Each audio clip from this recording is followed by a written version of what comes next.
आज आपको एक ऐसे ही महिला के बारे में बताने जा रहे हैं जिस महिला के आने के बाद ये परिवार जो हंसता खेलता परिवार था, जहां भाई बहन सभी मिलकर रहते थे, हंसते खेलते मुस्कुराते रहते थे, आज इस परिवार में मातम का माहौल छाया हुआ है। लेकिन जो पत्नी 2 महीने पहले ब्याह करके इस घर में आई थी, आज वो अपने पति की अंतिम यात्रा तक को देखने को नहीं पहुंची है।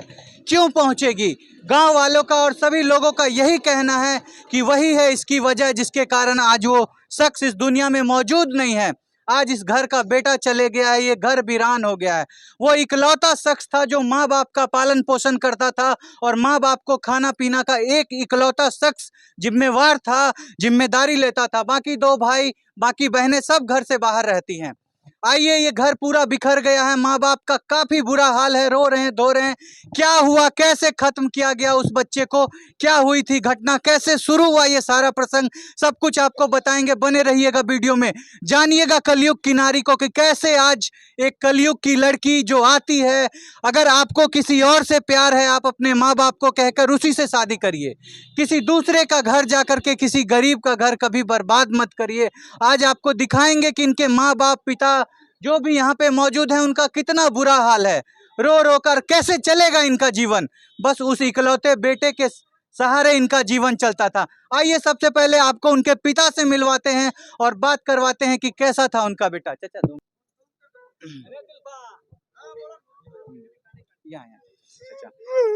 चाचा रोइए मत, चाचा पहले शांत हो जाइए। चाचा, आपका जो बेटा, आपका 3 बेटा है ना चाचा, 3 बेटा में वो सबसे छोटा था, सबसे छोटा था और वही आपका ख्याल रखता था। वही हमको देखता था। बाकी और 2 बेटे बाहर रहते हैं। आप देख सकते हैं कि कितना लाचार हो गया है ये पिता, कितना बुरी हालत में मौजूद है, कहने की स्थिति में नहीं है।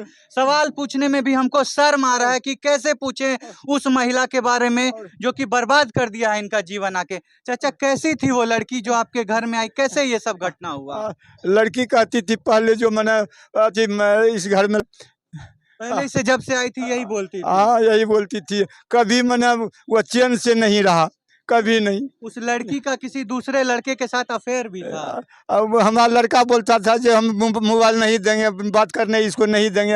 हमारा लड़का पूछे न जो क्यों ऐसा कैसा होता है, तो कहा जो यह बात करता है दूसरे अथी से, दूसरे लड़का से। और कहता था जो जहीं तहीं बात करता है, मैंने अथी में लेटिंग रूम में जा करके, बारी में जा करके कहता था लड़का हमरा। हम तो उससे पूछते नहीं थे, हम लड़के से पूछे जी क्यों ऐसा हो रहा है, तो बोला जो है ये दूसरे से बात कर रहा है मोबाइल, इसको हम नहीं। जो लड़की आई थी चाचा, आप लोग का इज्जत करती थी, आप लोग को खाना पीना देती थी? नहीं नहीं नहीं नहीं, सब आपका बेटा ही करता था? जब होता था तब होता था, देता था वो बेटा करता। 2 महीना में ही आप लोग का जीवन एकदम दुर्दशा करके रख दिया वो। और आज आपके घर के चिराग को भी बुझा दिया हमारा बेटा। बिल्कुल आपका जीवन वीरान हो गया। तो आप देख सकते हैं कि पिता का कितना बुरा हालत है, कितने बुरे कंडीशन में है। उस लड़की का सारा बयान रख रहे हैं आपके सामने कि घर में आने के बाद घर में कलह स्टार्ट हो गया, आपस में दोनों पति पत्नी अक्सर लड़ाई करते थे। इससे तंग आकर के लड़के ने ये सोचा कि हम लड़की को उसके घर पहुंचा देते हैं, कहीं हम पे इल्ज़ाम ना लगा दे। वो नासमझ इतना नहीं जानता था कि ये इल्ज़ाम की बात नहीं है, इसके पीछे एक षड्यंत्र चल रहा था कि जब तुम मेरे साथ जाओगे तो तुम इस दुनिया में ही मौजूद नहीं रहोगे। और आज हम इस घर का बच्चा जो इस घर को पालता था, पोसता था, अपने माँ बाप का ख्याल रखता था, वो मौजूद नहीं है। आप सोचिए, आप क्या सोचते हैं वैसी लड़की के बारे में। आइए, और भी परिवार के लोग मौजूद हैं जिन्होंने बॉडी का साक्ष्य देखा था, सामने से बॉडी को देखा था। उन सभी से आप लोगों को मिलवाते हैं, बात करवाते हैं, देखिए वो क्या कहना चाहते हैं। तो आइए, आपको सबसे पहले चाचा जी से मिलवाते हैं और सुनवाते हैं सारी बातों को। आप चाचा जी हैं सर उनके? हाँ, उसका बगल वाले हैं? चचेरे, हाँ, बगल वाले चाचा हैं। सर, आप गए थे बॉडी को लाने के लिए? सर, हम लोग बॉडी लाने गए। आप सर बगल में रहते हैं, आपने कभी, आपका घर जैसे सटा हुआ है इस घर से, आप कभी झगड़ा झंझट का कोई आवाज वगैरह सुनते थे? झगड़ा तो होते रहता था। शादी के 2 महीने हुए? 2 महीने हुए हैं सर। कहा जा रहा है, सभी लोग का कहना है कि लड़की का किसी दूसरे लड़के से अफेयर था। हम लोग भी ऐसे सुन रहे हैं। लड़का भी बोल रहा है कि किसी से बात करता है, उसको मोबाइल नहीं देता था, उसको लेकर भी झगड़ा होते रहता था। मोबाइल क्यों नहीं दिया जाता सर, ताकि दूसरे से बात मत हाँ करो? दूसरे से बात ना करे इस करके उसमें और भी ज़्यादा झगड़ा होने लगता था कि हमको मोबाइल क्यों नहीं देगा। आपको क्या लगता है सर, ये घटना जो है नेचुरल घटना है, यानी कि प्राकृतिक रूप से हुआ है ये कुछ, या किसी के द्वारा किया गया है? ये तो जिस लड़का से बात करता होगा उसी द्वारा कोई एक काम किया गया होगा, उसे अपना तो कर नहीं सकती है, लेडीज है कहा जाता है सर बॉडी में पीछे में 2 सुराग मौजूद थे। हाँ कान के हटा के कान की जड़ में हाँ। जो सुराग था गोली की तरह। मतलब आर पार हो गया हाँ था। आर पीछे निकला हुआ था, हम्म। पीछे जो है उसका सुराग था।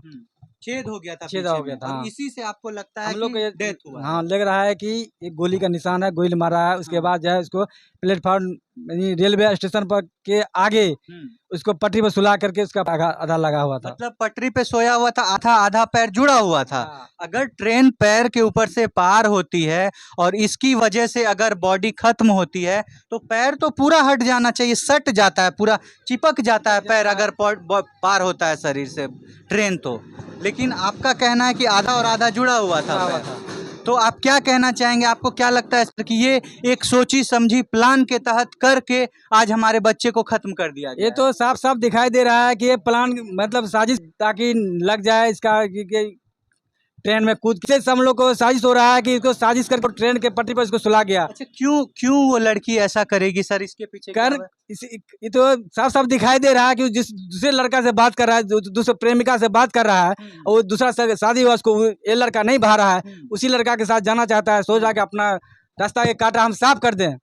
और उसी लड़के 2 महीने हुए और उस लड़के के साथ फिर हम ब्याह रचा ले कहीं उसको लेके चले जाए, इस करके ऐसा काम किया वो लड़की ने। आप सर क्या सजा एक्सपेक्ट करते हैं ऐसी लड़की सजा के तो लिए? कड़ी से कड़ी सजा होना चाहिए उस लड़की को, जो इसकी उचित सजा है, हाँ। उम्र कैद या जो सजा है उसको होना चाहिए। होना चाहिए जी सर। हाँ जो साजिश करते हैं, साजिश तो करने वाले वही लड़की है ना, लड़की है सर, तो सजा तो लड़की को होना चाहिए। 100%। 100%। जब उनके पति का अंतिम संस्कार हो रहा था, वो लड़की के घर वाले या लड़की कोई आई थी सर यहाँ? नहीं कोई नहीं आया। कोई वो लड़की और उसके घर था मल्दिया पड़ता है। कितना दूरी है सर यहाँ से कम 10 किलोमीटर होगा। 10 किलोमीटर के हाँ। रेंज में एक पति का अंतिम संस्कार हो निकल रहा है, अंतिम यात्रा निकल रहा है, और उसकी पत्नी नहीं आई देखने। पत्नी नहीं आई देखने, उसके परिजन कोई भी नहीं है, उसके सास ससुर भी नहीं है। स्पष्ट होता है इससे स्पष्ट यही होता है कि लड़की ही। आप देख रहे हैं कि कितना गिर गया है ये समाज, कितने गिर गए हैं इस समाज के लोग, जहां पे अपने स्वार्थ की पूर्ति के लिए, किसी प्रेमी के संग भाग जाने के लिए, किसी प्यार में पड़ के किसी दूसरे के लड़के के साथ इस घर के जो शख्स था, जो इस घर का छोटा बेटा था, जो चिराग था, जो माँ बाप का सहारा था, उसको खत्म कर दिया गया है, वीरान कर दिया गया है इस घर को। वो भी सिर्फ इसलिए क्योंकि उस लड़की का किसी और से प्रेम प्रसंग था। तो आप देख रहे हैं कि उस लड़की के कारण आज ये परिवार पूरी तरह से बिखर करके रह गया है। आइए आपको बताते हैं कि वो लड़की कहाँ की थी और उस पे क्या कर। सर वो लड़की कहाँ की थी सर? हमको तो ये पता चल रहा है घर उसकी मल्दिया पड़ते हैं और जिला पूर्णिया पड़ते हैं, और उसका बरारा कोठी थाना पड़ते हैं। आइए यहाँ पे घर उनके बड़े भाई मौजूद हैं जिन्होंने उनको मुखाग्नि दी है, उस बच्चे को जिसकी अभी शादी चंद 2 महीने पहले हुई थी। उनके बड़े भाई से कुछ बात करते हैं और पूछते हैं, सर आप लोगों ने पोस्टमार्टम नहीं कराया है सर, क्यों नहीं कराया? सर हम लोग पढ़े लिखे नहीं, पता नहीं था, नहीं पुलिस बताया, इसीलिए हम पोस्टमार्टम करवाना है। आप लोगों को क्या लगता है सर, पुलिस की ये पहली जिम्मेदारी होती है कि पोस्टमार्टम कराना? अगर कोई बॉडी संदिग्ध अवस्था में मिलती है तो उनकी जिम्मेदारी है ये करवाना कि आप सबसे पहले पोस्टमार्टम। पुलिस क्यों पोस्टमार्टम नहीं कराई, आपको क्या लगता है? सर वो लोग को पैसा दे दिया होगा। आपको लगता है कि जिसने ये घटना की है उसने पुलिस को पैसा खिला दिया या पैसा दे दिया, जिसके कारण पुलिस अपने कर्म से, अपने जो उनका कर्तव्य था उससे पीछे हट गई? जी सर। और आप लोग अनभिज्ञ थे, पता नहीं था कि क्या किया जाता है, इसलिए आप लोगों ने भी पोस्टमार्टम नहीं किया। लेकिन सर आपने बॉडी को देखा था सर, बॉडी देख करके आपको क्या लग रहा था कि ये नेचुरल डेथ है, यानी कि प्राकृतिक रूप से मृत्यु हुई है, या इसके पीछे कोई साजिश करता है, किसी ने किया है ये घटना? वो लड़की का जो है ना, उसका लड़के का नाम सविता था, उसके पिता का नाम अनिल मेहता था। अच्छा। मल्दिया घर पड़ता है। हाँ। उसी का जो लड़की का जो प्रेमिका सब था ना, उसी से। कौन था उसका प्रेमी, आप जानते हैं सर? नहीं सर, नहीं जानते, पता नहीं। एक दिन फेसबुक पे स्टेटस लगाई थे, पता नहीं। स्टेटस लगाया था उस लड़के ने उस लड़की के साथ? हाँ। उसके बाद नाम तो नहीं देखे कौन किसका नाम था वो फेसबुक पे, लेकिन मेरा भाई देखा था, जिसका डेथ हुआ ना वो देखा था, स्टेटस लगाया था वो। और उसके बाद में जो है ना 2-3 दिन 4 दिन के बाद में वो गया रक्षाबंधन के बाद में लेके मायके छोड़ने। आपको यहाँ पर- लगता क्या है सर, आपके भाई को खत्म किया गया है या ये प्राकृतिक आपदा है? नहीं, जान के खत्म जान के खत्म किया हाँ, गया है। ताकि- वो लड़की शामिल है इस साजिश में, हाँ, उसी के द्वारा ऐसा किया गया है। हाँ, उसको तो उम्र कैद होना चाहिए या नहीं आप तो चाहते हैं सजा उसके लिए कि उसको सजा मिले, कड़ी से कड़ी सजा मिले। जी सर, उसको तरह मेरा भाई गया उस तरह उसको भी उम्र कैद, नहीं तो वो भी जाना चाहिए दुनिया से। तो आप देख रहे हैं कि घर वालों का क्या डिमांड है। घर वाले चाहते हैं कि जैसे हमारे घर को सूना कर दिया गया, वीरान हो गया है हमारा घर, वैसे ही जो भी इस साजिश के पीछे शामिल होने वाला शख्स है उसको भी कड़ी से कड़ी सजा दी जाए।